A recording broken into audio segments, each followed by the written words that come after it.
conseguir uma vaga no mercado de trabalho pode ser um verdadeiro desafio, não é mesmo? Imagine então para quem tem algum tipo de deficiência. As dificuldades são muitas, mas o preconceito ainda é o principal obstáculo a ser vencido por quem não enxerga, não ouve, anda ou fala. Aqui no Brasil existe uma lei que obriga empresários a contratar pessoas portadoras de deficiência. Mesmo assim, falta oportunidade. Bom, para quem já passou por tudo isso e conseguiu garantir o emprego, mostra que quando existe dedicação e competência, não há limitação que atrapalhe. Boa tarde, Emerson trabalha há mais de 6 anos no setor de cobranças em uma empresa municipal. Quem é atendido por ele não imagina que o funcionário tem apenas 9% da visão. Dificuldade nenhuma, eu levo isso numa boa. Trabalhar como telefonista também é o sonho de Janaína. Ela já fez cursos para atuar na área, mas em 10 anos à procura de emprego, encontrou muitas barreiras. Todos os lugares que eu ia em busca de algum emprego, eu encontrava portas fechadas. Eu tinha certeza que lá tinha uma vaga de telefonista, que era a área que eu procurava, e eu ia em busca. Quando eu chegava lá, as pessoas me diziam que iam me ligar, mas nunca me ligaram. Uma lei sancionada em 1991 obriga empresas com mais de 100 empregados a preencher de 2 a 5% de seus cargos com pessoas portadoras de deficiência. A inserção no mercado de trabalho das pessoas portadoras de deficiência é um direito fundamental e que deve ser respeitado, principalmente sobre o aspecto do direito, ao trabalho de todas as pessoas e inclusive do portador de deficiência. O Ministério do Trabalho é responsável pela fiscalização. No ano passado, 116.610 deficientes foram contratados no estado de São Paulo. O programa estima que 5% deles sejam portadores de deficiência visual. Só em São José do Rio Preto, segundo o último levantamento do censo, existem cerca de 25 mil deficientes visuais, mas não há dados sobre a contratação dessas pessoas. A luta de Janaína continua. Eu não quero mais ser vista com a minha deficiência na frente. Eu não quero mais ser comparada com outro deficiente visual ou um deficiente físico. Eu quero ser somente a Janaína e ponto. Eu acredito em mim. E tem que acreditar mesmo. A gente continua falando sobre esse assunto com a repórter Helena Bright. Helena, como é que o Ministério do Trabalho faz essa fiscalização que a gente disse aí na reportagem? Olha só, Kátia, a Superintendência Regional do Trabalho é o órgão que fiscaliza o cumprimento da lei de cotas. Os fiscais, eles percorrem as empresas com mais de 100 funcionários para saber se, de fato, elas estão garantindo espaço para os deficientes. Sobre esse assunto, eu vou conversar com o advogado trabalhista Valério Polotto. Boa noite, doutor. Que tipo de punição uma empresa pode receber se não respeitar essa lei?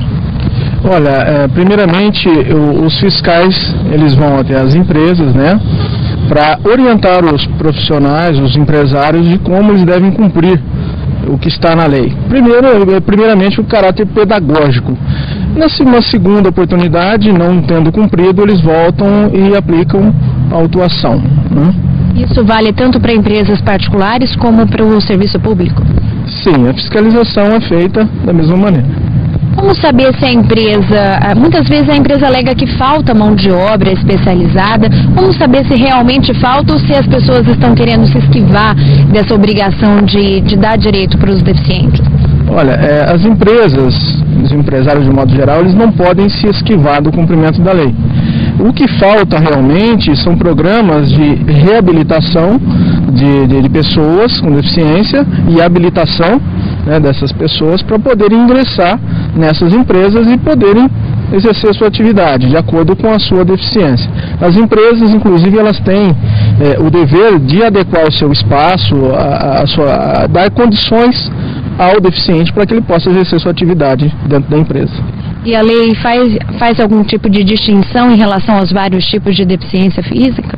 Não há distinção, até porque constitucionalmente não existe, a própria Constituição diz que não há distinção de espécie alguma. Em relação aos deficientes físicos que passam em concurso público, o que acontece? Olha, os deficientes que passam em concurso público, no próprio edital já é previsto a cota para deficientes e eles devem procurar os seus direitos caso lhes seja negado tomar posse, devem recorrer ao judiciário e tomar as medidas cabíveis para poder assegurar o seu direito garantido constitucionalmente. Helena, eu gostaria de fazer uma pergunta ao doutor. Boa noite ao doutor que Boa noite. que fala conosco aqui. No caso dessa personagem que nós mostramos aí, a Janaína, ela há 10 anos diz que procura emprego, diz que tem a qualificação, mas que só recebe porta na cara. Como é que essa pessoa deve fazer? Existe um centro que reúna esses deficientes para que, quando uma empresa tenha aí essas vagas, possa procurar diretamente para que não fique esse desencontro? Olha, justamente isso que nós estamos deficientes, é esse centro de reabilitação e habilitação para essas pessoas poderem ingressar nas empresas. A própria lei da Previdência Social, ela dispõe sobre esse assunto. Os que não têm condições, a própria Previdência tem que promover meios para que ele seja reabilitado e adquira condições de trabalhar. Exatamente assim. Mas ela tem condições de ingressar na justiça, inclusive. Ela pode acionar a justiça se for o caso, mas ela tem como deixar o cadastro dela, enfim, existe um local onde ela possa deixar ali registrado que ela é apta a trabalhar?